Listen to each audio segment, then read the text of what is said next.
It's the Craggy Rugby Podcast. It's the midweek edition prior to the Benetton Home game, the second attempt at the Benetton Home game.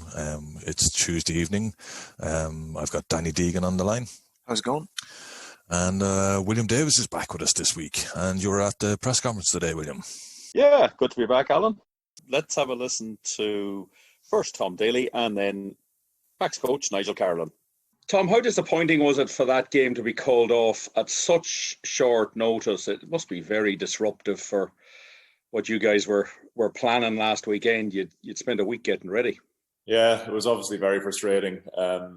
We had a good win against Zebra, so there was a good buzz about the place, and we wanted to build on that with a bit of momentum going into the Ospreys. But yeah, obviously it was a bit different to the other few. It was cancelled. We only found out maybe we had done our captain's run. It was could have been about 4:00 the day before the game we found out, so it was a big shock. But obviously it was cancelled for all the right reasons. With them getting a few COVID cases, we've worked hard over the last few months to keep COVID out of Connacht, and we've been in a tight bubble. So yeah, it was obviously very frustrating, but it was cancelled for the right reasons. The health and safety of everyone is probably priority at this time. Yeah, just looking on that, is that almost part of the team ethos now? We have to keep this thing out, and you're pulling each other up. You're saying there's rules and regulations. We're sticking to them. We're going to stop this thing coming into our camp.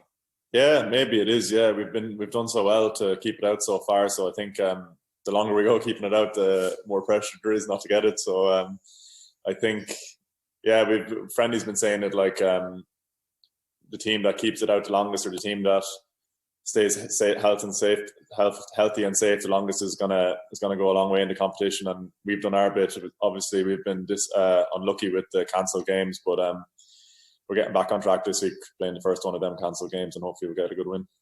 Europe is coming. A lot of players want to play to show how well they're playing, because there's competition. There's some huge games coming, but you can't neglect this game. Yeah, definitely.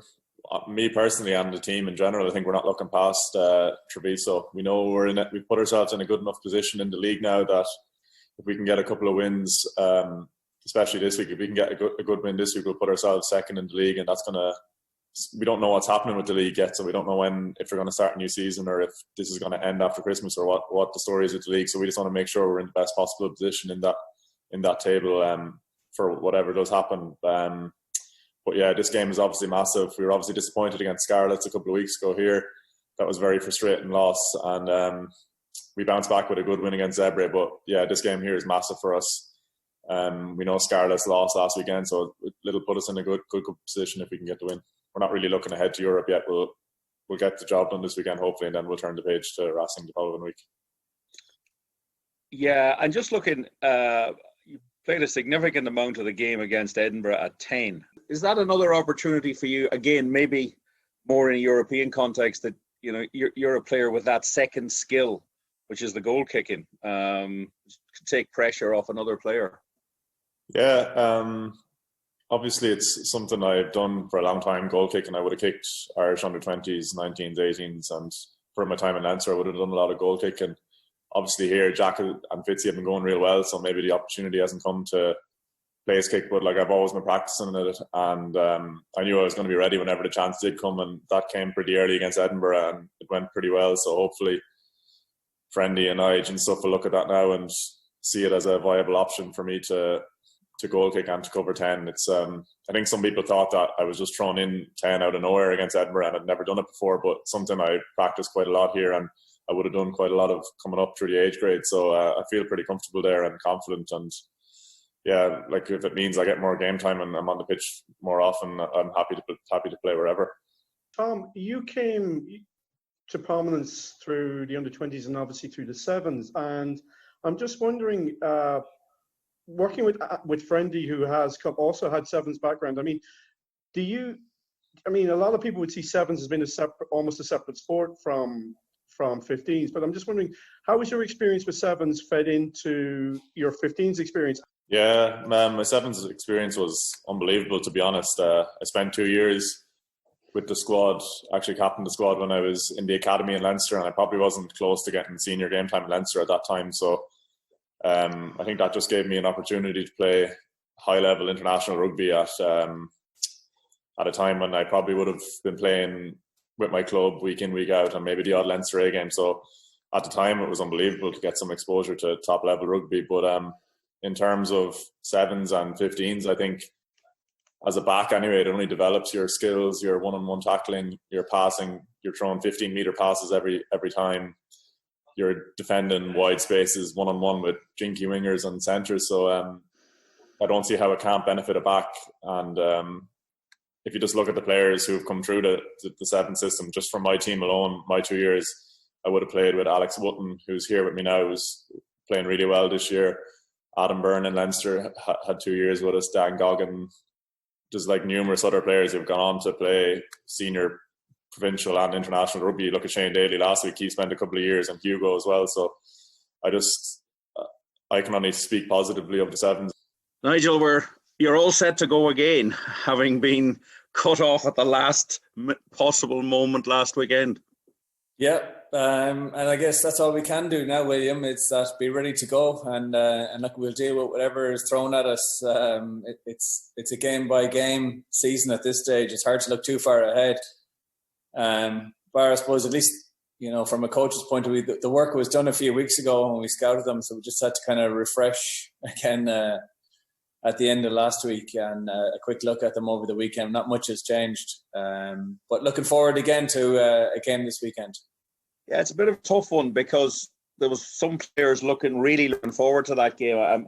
I'm thinking here, you know, Cian Prendergast was on the bench and you had Conor Fitzgerald coming in at 10 for a start. Just an opportunity to get players in. What are you going to do this week? Do you pick the same team, or do you have to make changes with the bulk of games coming ahead? And then players maybe feel not getting a chance with Europe on the doorstep. Yeah, it's really tough. It's tough to know what's best to do. I suppose we do have one eye on giving some opportunity to players, and that's where last week was. We selected, maybe through injuries, well, we'd Sean O'Brien Jr. on the bench and Colin de Butler on the bench, hopefully to give them some game time. And but also we've got to look ahead. There's the next 6 or 7 weeks are going to be pretty intense. There's no chance to come up for air. You're Racing, Bristol, the Interpros, and then Bristol and Racing again on the other side of Christmas. So it's a heavy period coming up. So yeah, we're going to need a full deck to pick from. But yeah, we kind of had looked at giving some guys an opportunity last week, and again, without it being finalised for this week. But there's a few conversations still going on around that. It's quite a daunting prospect. I know this game, and Connacht are expected to win this game against a side that aren't really firing this season. But there must be real excitement as well. I know it's a funny season. You've got 2 of the biggest teams in European rugby, 3 Interpros. That must create its own momentum. Yeah, I think momentum is an important word because it's the one that we're missing at the moment with these games being cancelled. And I guess our own little inconsistencies as well. I mean, with Cardiff away, Scarlets at home, we're just lacking that bit of momentum. And obviously we would like, you know, if we had the game go ahead last week, and we certainly would have taken a lot of confidence from how we performed in Zebre. It's not the easiest place to go, but to go over and score 6 or 7 tries over there, we were very pleased with it. And we were hoping to roll it through last week against the Ospreys, and hopefully we get a chance, obviously, this week against Benetton, because we just feel, obviously with Racing next week, and you need to be at 100%, and anything less is going to be punished against them. So it's trying to build up that momentum. What do you actually do when a game's called off that tight? What do you tell the players to do? Because they're wound up, ready to go. Yeah, it's disappointing for everybody. Players, coaches, sponsors, fans, everyone's disappointed. But that's the world we live in at the moment, isn't it? So, look, Friendly got on a call with the lads on Friday when we found out, and just said, look, lads, we're prepared for this. We know this can happen on a weekly basis, so we just can't let it affect us. We got to now be able to park that and put all our attention onto the next game. And as I said to you, that's why it's one game at a time. It's very hard to look too far ahead because it's just so uncertain, and you can't get too far ahead of yourself. You have to be really present and just, as I said, make the most out of today. So the players, they moved on pretty quick. They came in yesterday. In previous weeks when they were cancelled, we ended up going, look, we'll have a heavy session or something that'll simulate something of game intensity. But the prep was done last week, and Friday we done our team run. So look, the lads had the weekend off, and so look, they're fresh, and they're looking forward to this week against Benetton. So the downside where other teams have maybe a week's break this week, we didn't have that last week. We had a full week's prep, and then the game gets canned, so they just get the weekend off. But at the same time, we're very conscious how fortunate we are to be doing what we're doing. And look, that's no secret. Everyone, all the teams are in the same boat. So look, we're happy to be in training, where there's other people stuck at home. So week by week. And you've alluded to some of the inconsistencies there. What specifically are you looking to fix in that?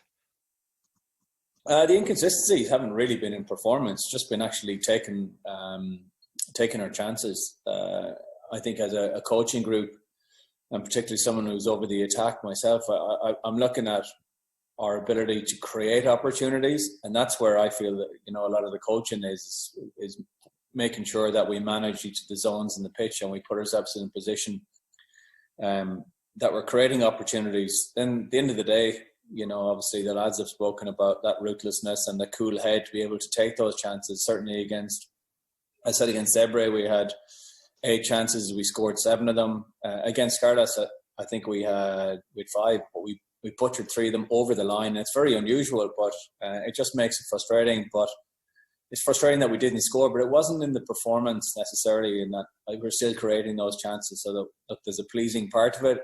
As much as disappointed we are not to get them, we know there's nothing broken. The fact that we're still putting ourselves in a position is, we know that it's we're not far away. It's just making sure that they all count. And that's what the difference is, but sometimes between them bonus point wins and not getting a result. I mean, if we'd taken those 3 scores the other day, that was a bonus point victory, and at the end of the day we didn't, and we lost. So, we do talk about fine margins, and they're costly little errors for sure. And do you think this group of players are becoming more, I don't say the words happier, but they're more in line with the system you want them to play? There seems to be a very definite, the kicking game now seems a very positive kicking game, and it seems to be working. It puts Zebre under a lot of pressure. Yeah. Look, I suppose there's a lot of talk about the game, a lot of kicking in the game and negative kicking in the game. And we don't look at it as being negative. Like how we look at the kicking game is how it saves fuel for our forward pack in particular. And, if we have a scrum in our own half, the way defences are set up at the moment, the way the breakdown is being reffed at the moment, it could take 6 or 7 rooks to break a team down.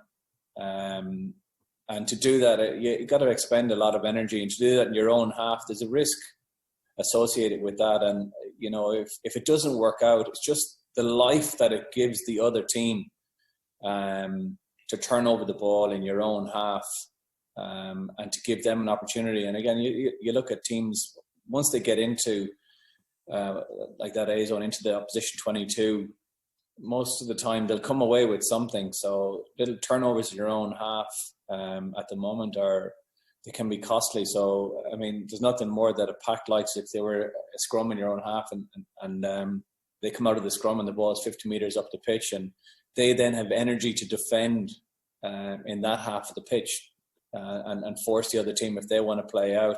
It seems to be negative, but the advantage with the defensive team at the moment, and the reward is with the jacklers. So there's a risk in playing with that. So it's about managing that risk. It's not saying that you couldn't, but it's just managing the risk, isn't it? Quick question, Nigel. I suppose the one thing that the game's been called off is no matter how hard you try to replicate match day in a training session, the intensity is never going to be exactly the same. It's never going to be 100% match day intensity. I'm just wondering, does that one of the reasons you've been able to pinpoint as to why Connacht have been starting matches slowly is just that the guys are, with these breaks, with the continue on off in game days, that it's taking them a little bit longer to get to full match intensity on game day?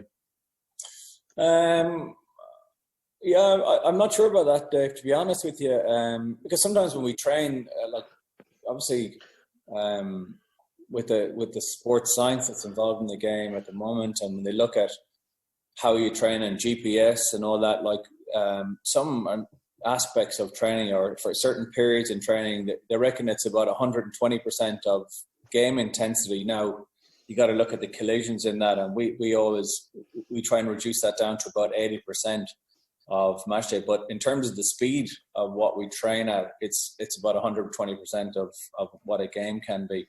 So to try and keep that level of intensity, I don't think that's the issue, or one of the reasons that say we would start slowly. And I think sometimes games start slowly. I think sometimes you got to work your way into a game. I don't think we go out and look to be the Harlem Globetrotters from the start. I think you got to manage that and work your way through the various zones to put yourself in a position to score. And sometimes that takes time, but I don't think it's down to training. But I do think that having momentum of games is good for again just continuity of that that game experience. I said that training, there is no comparison between training and the game. The players, they're players for a reason. They're not trainers. They're players. They want to play the game. So, and that's where they thrive. That's where we learn the most, is through games. And that's where, when it's stop-start, it can halt that a little bit. But, I don't think it's a reason for it to be slow. I think the quality of training has been really good, and there's really good competition in training, and teams are always mixed up. So, we never know. We never have kind of a starting team, and the others, they're usually kind of is a blend of two teams. So they're fairly competitive. There's no such thing this season as a typical Connacht try. And I'm just wondering, is that what you, as a coach, you always try to do, to be inventive, to do things that haven't been seen from a Connacht team before, not just this season, but in previous matches against teams? Yeah, it's a good question. I think it goes back to the defense at the moment is set up slightly different, where the game favors the defense. So to unlock that, I think you got to look at other ways of breaking that down. And for us, it is about saving fuel for the opposition half at the moment. And when we get in there, we can start to play a bit of a heavier pattern. But a lot of some of our tries, or a percentage of our tries, are coming from attacking kicks or kicking on the front foot. And we do a lot of that in training. Obviously, when teams are rushing up, they're leaving a little bit of space in behind them, and we've got good pay, but we work hard at it. And the players, it takes time though to really develop that. And I think maybe we look at Ireland at the weekend, they were thinking about it. I think that was the seed that was planted on the back of the England game, where you got a rush defence and think about an attacking kick in behind. And then when they played against Georgia, that was at the forefront. Is that we got to kick the ball instead of when there's there's a bit of space there beside. So trying to read all them pictures is the key. And it takes time to develop those things, but surely you have to think sometimes outside the box. And as I said, with Jackers at the moment, if you play kind of the same way all the time, you're kind of playing into their hands. So you have to break the mold somehow, and look at how your blindside wingers can pop up close to the rooks, or use the short side, or attack back against the grain, or use your attacking kick. So there's many ways, there's many tools in the box you can use, and it's selecting maybe using the right one at the right time. And as I said, you try and set the players up in training with all those situations, and try and make them comfortable making them decisions. And there's no. Sometimes never a wrong decision. It's sometimes just the execution of the decision if they see the picture that they think is there. Okay, William, and of course we hear Dave in there as well, asking his normal. He's getting good at these good questions, following in behind you there, William. You're setting him up to get some good questions in there. But yeah, interesting stuff. It's as though this Paris game is sort of hovering over the Benetton game that wasn't expected at this time. Yeah, it's the season's becoming very disrupted for Connacht. If you look at the tables, there's 3 teams have managed to play all their games. Ulster, who played 8 and won 8. Zebre, who probably maybe wish they'd had a couple of games off because they've played 8, won 1 and lost 7. And Cardiff.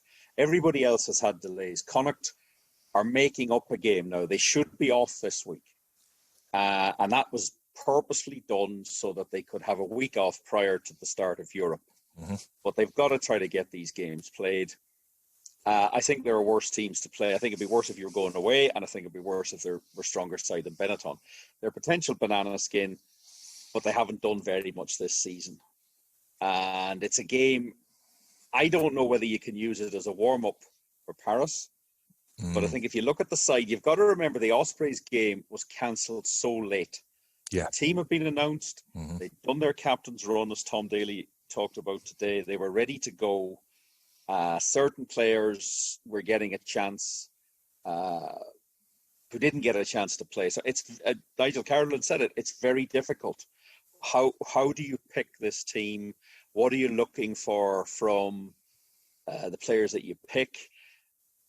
Because they are going in now to a sequence of really difficult games.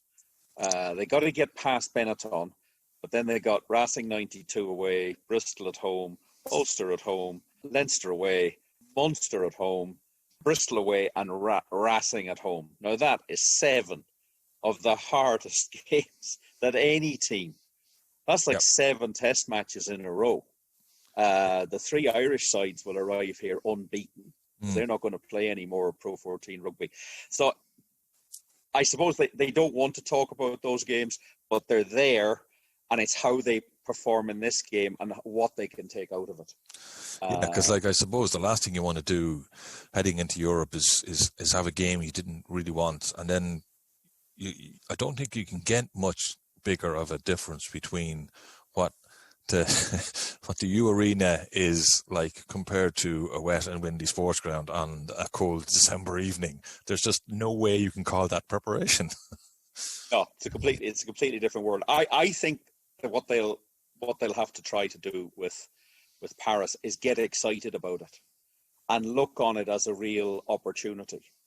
And let's be realistic, they could go there and play really well and still come out with absolutely nothing. That's the level that you're going up to. But this has been a disjointed season. There's further question marks about, is this season going to end in January, and is it going to restart if the South African teams join? Yeah, when you get David Nusafora, like the performance director, indicating that, not only do they expect the South African teams in there, they need them in there. And then Tom Daly said that strange thing there at the start where, he mentioned the fact that would this season end, or is it going to be something new in the new year? It's it really is a strange season. Yeah, and I think it's unsettling for everybody. Europe is set up very differently. It's 4 games instead of 6. And there's talk about moving the 6 nations, because if you push it back by 6 weeks, you might get really significant crowd numbers in, and that means significant money. Yep. There's a Lions tour. Talking about crowds, sorry to cut across you, but talking about crowds, do we get 200 people in at this game at the weekend because we're back to level 3? No, we have to go to level 2 to have a crowd. So I'm afraid not, folks. As I've said many times before, some of us will be privileged to be there because we're in working and doing stuff, but there's no crowds. Yeah, and as you say, like I'm just looking at the table here, and you're looking at Conference A, and the Dragons have only played 5 games. Like they're 3 games back.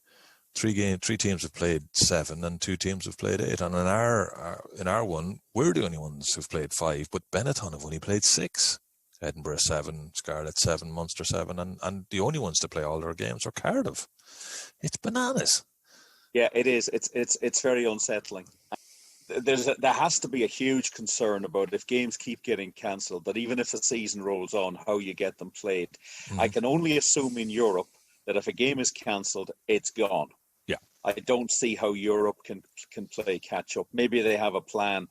We just hope that both sides, Connacht and Benetton, that they get their tests. Interesting today, I asked Tom Daly this, and I thought it was he gave a very good answer. I think it is a matter of professional pride for them that they haven't had a positive test. Yes. They are working very hard on this. That's not to criticise other sides, but I think it's something that is being drilled into the players, the management, everybody around the team. Stick to these regulations. Yes, they're very difficult. You can't do this. It's a list of things you can't do, followed by a list of things you have to do. Yeah. But they're working hard on it. There's no, as I understand it, no Irish province has had at the top level of the main squad has had a positive test. That's a significant achievement, and it's about professional pride. And if it happens, it happens. But it's something that they're trying to work with. Connacht have just been unfortunate that the games have been called off because the other teams have had issues. Okay, the other thing to come out of the press conference today was we got an injury update, and some of it good, some of it not so good. It's great to see Caelan Blade back. He's come back from his hamstring. That's the good news. The bad news is, and the sad news is that Tom Farrell has done an ACL in his knee.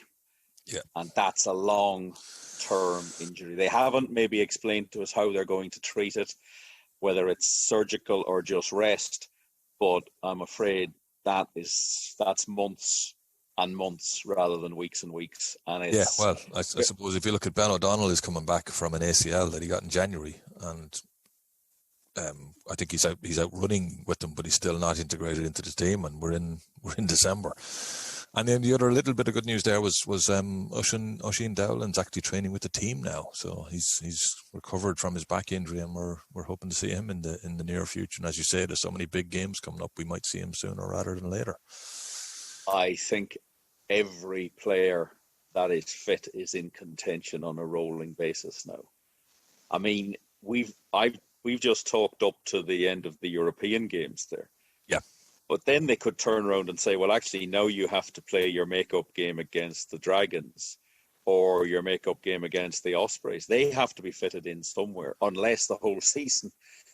I think Nigel today said it, and I think there is a sense of frustration that they're going game to game, and they always give you the impression that that's the way they're set up. But realistically, they have to think ahead. And now it's difficult to think ahead because you're not 100% sure what's going to happen. Which brings in, and I think, I think Nigel said it, you really do have to just play one game at a time. That old cliche is actually for real, because there's a real possibility a game can get called off at the last minute. Well, I think the Ospreys game really caught them. Yeah.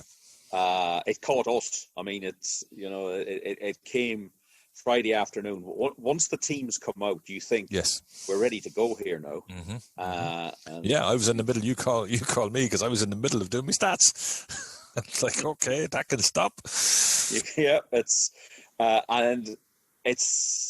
it's just difficult. And Connacht have had a tough time. And just in case we are aware, this is difficult right across the board. This isn't just in sport. It's just sport is sort of highlighting what this COVID thing has done, right? To everybody in practically every walk of life. And I think sport gives you the opportunity to show what this thing has been doing to everybody out there. Like I don't think we're living in a little bubble of our own, worrying about just sport. I think it's just a reflection on what's happening in society in total. Oh, completely. And I think it also shows how, the reason the Ospreys game was called off, one Ospreys player had a positive test. And he was a close contact of some other Ospreys players. Yeah. And I think the indication there would be that it was possibly a younger player who was living, maybe three of them are living together. Yeah. And they made the decision. You could have said, listen, park those guys and we'll test everybody and we'll go. They didn't. They just said, no, that game can't be played. So the rules and the regulations of this are very strict. Yeah. And the way the players are expected to behave is very strict. And even getting into the game when we're working at it is very strict. It's, there's forms to be filled in. You have to do an on day. You have to go back and say, yes, I'm still clear. You have to accept that you're in a very restricted area in the ground. There's 4 zones. You get into your zone, you stay there. Your temperature's taken gone in. And I think there's a trust thing that if you were under par or had a problem, you really are expected to put up your hand and say, look, I have an issue, I can't go. So they're doing their best. And the hope has got to be that if we can get to the end of this thing and vaccines come on stream, and by the middle of the year, we can start to come back to some sense of normality everywhere. Yeah. And in sport as well. Absolutely, and I'll use that link in to talk to. You spoke to Morgan Peake last week. We were hoping to bring to chat about it in the post-match podcast at the weekend about what's going on in South Africa and the possibility of South Africa joining the Pro 16, but more importantly, what's happened with the Cheetahs, who we always loved coming up here because they played such a great brand of rugby, and they had their fans here. They had a fan base in Ireland, and they used to come and we used to love hearing them in the sports ground. And you had a good chat with them. So what we're going to do is we're going to play a couple of clips, but you'll be able to get the full interview, which is well worth listening to, on patreon.com/CraggieRugby. The fait accompli here seems to be that the big 4 in South Africa are joining. Yeah, William, if I had that answer, I'd be a really wealthy man at this point in time.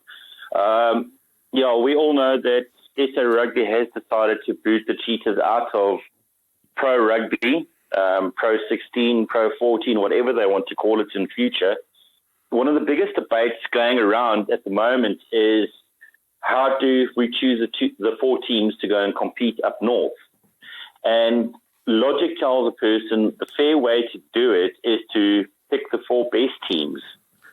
And I understand from advertising and sponsors and all that kind of stuff, they want to have a guarantee that the teams will be playing for the next X amount of years.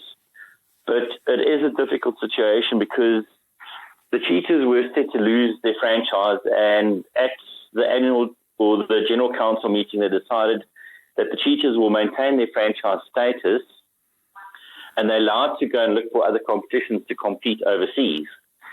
Lately, there's been another development where there's talks of the Cheetahs actually going to go and compete in Russia, and this will give them a backdoor entry to compete in other European competitions. There were even talks of a big legal battle that's going to take place with the Cheetahs. It's absolute chaos at the moment. Going back to, that argument of the fair thing to do is to pick the top 4 sides. Yes, in the Super Rugby Unlock competition, there were a couple of games called off due to positive cases. And one of these games was between the Cheetahs and the Lions. And the Cheetahs headed into that match after hammering the Pumas and then beating the Bulls the following week. And the Bulls were eventually ultimately crowned the Super Rugby Unlocked champions. Over this past weekend, the Cheetahs got back to winning ways by beating the Griquas, and this actually saw them finish 4th in the standings in the Super Rugby Unlocked competition ahead of the Lions. So a very, very strange times in our sport, but the positive thing is that we've got sport. But another question that also pops up is, what happens after the Currie Cup ends in January? What happens to the Cheetahs? As we mentioned, there's talks that South African teams might be starting in March next year, but I can't see that happening. I really can't see that happening so soon. I think for the next year, up until 2021, there's going to be no South African teams playing in international competitions. That is my personal feeling. This is also what someone in South African rugby mentioned to me, and I think it's the safest and the wisest thing to do. I think at this stage we all know there are 4 teams coming up from South Africa. Mm-hmm. When we're not sure, the Cheetahs will not be one of them. And domestic rugby in South Africa is changing to accommodate that. It's a it's a massive change to what they've had. And I think there are concerns in South Africa that Super Rugby, Morgan talks about, it might have been wrapped up too quickly. But it's all about money, Alan, and it's these decisions have to be made very quickly because you cannot keep hemorrhaging cash, and Super Rugby wasn't working. It certainly wasn't, and it would be fascinating, or it will be fascinating to see those guys if and when they do come up, and with a bit of luck, maybe we will see the cheaters, and we will get to talk to Morgan a bit more often. Okay, we're coming near the end of the pod, so we're going to get stuck into our preview of Benetton, and Danny hasn't had much to talk about because he normally gives us some good stats on the previous game, but there wasn't any game for Connacht, so he's been pretty quiet up to now. But come on, Dan, what have you got for us for this week? We've got a really good record against Benetton at home. We've got an 89% winning record against them. So we've played 8 games and only lost 1. Out of the last 4 home games that we've played Benetton, we've scored bonus point tries in 3 of them. Okay, we'll definitely need to make that a 4th one. And they've got, we know they haven't won a game and they've been struggling, but their prop, Sheriff Traore, got into the Pro 14 Team of the Week for the weekend just gone by, and their hooker, whose name I can't pronounce, but William is obviously going to do because he knows these things, got a hat-trick 2 weeks ago and scored a try again last week. Epalami Fiva is the best I can come up with on that one. I hope that's correct. We'll hopefully by the weekend we might have some assistance on that. Yeah, with a bit of luck. Normally we'd have someone here, we could chat to them beforehand and find out, are we pronouncing this right? But we lose all that with COVID. But looking forward to seeing a couple of those guys, playing, because I think Benetton have been a bit unlucky and in some of their games, and they've been a bit tighter than expected. But yeah, a bonus point win would be nice. Well, I think it's a necessity. But is it? When you think about it, Edinburgh lost at home and didn't get a bonus point at the weekend. Cardiff lost at home and didn't get a bonus point at the weekend. So, even just a straightforward win for Connacht would put us 3 points ahead of Scarlets, and still have a game in hand over Scarlets. So. It's hard to judge all of this, but I think you need a good performance here. You'll go 4-2. They should have 8 games played now. Yeah. They've only managed 5. This is the 6th game. So that must be in their heads. They know these make-up games should be played at some stage. And I think a good win will go some way to getting them ready for Europe. But I think a lot more of Europe is going to be done on the training grounds and in the video analysis. Okay, so we'll wrap up just before we hear William give us the results of last weekend and the upcoming fixtures for this weekend. We'd just like to thank our new patrons. We've got a number of new patrons who've signed up to us. Thank you so much over the last couple of weeks. It's great. We really appreciate that support. So remember, if you haven't signed up, for just the price of a cup of coffee or a cup of tea or even a pint, you can support us on the podcast by going to patreon.com/CraggyRugby and becoming a patron. And another way to help us, if you are a patron or even if you're not, point us out to other people. Let other Connacht fans know we exist. Tell them we're there. Let them, point them at our CraggyRugby.com, patreon.com/CraggyRugby. We're on Twitter at CraggyRugbyPod. Hear us on SoundCloud, on Acast, we're on Spotify. Ask Alexa, ask Siri, just play us. We're there. Here's William. Sunday the 29th of November, Benetton 19, Dragons 26, Cardiff Blues 10, Glasgow Warriors 19. On Monday the 30th of November, Edinburgh 14, Ulster 43, Munster 52, Zebre 3. But in the Pro 14 on Friday, December the 4th, Connacht versus Benetton with a 7:35 p.m. kickoff. And on Saturday, the 5th of December, the Glasgow Warriors take on the Dragons with a 7:15 p.m. kickoff. Loose, cut it loose. Break out or nothing changes. Side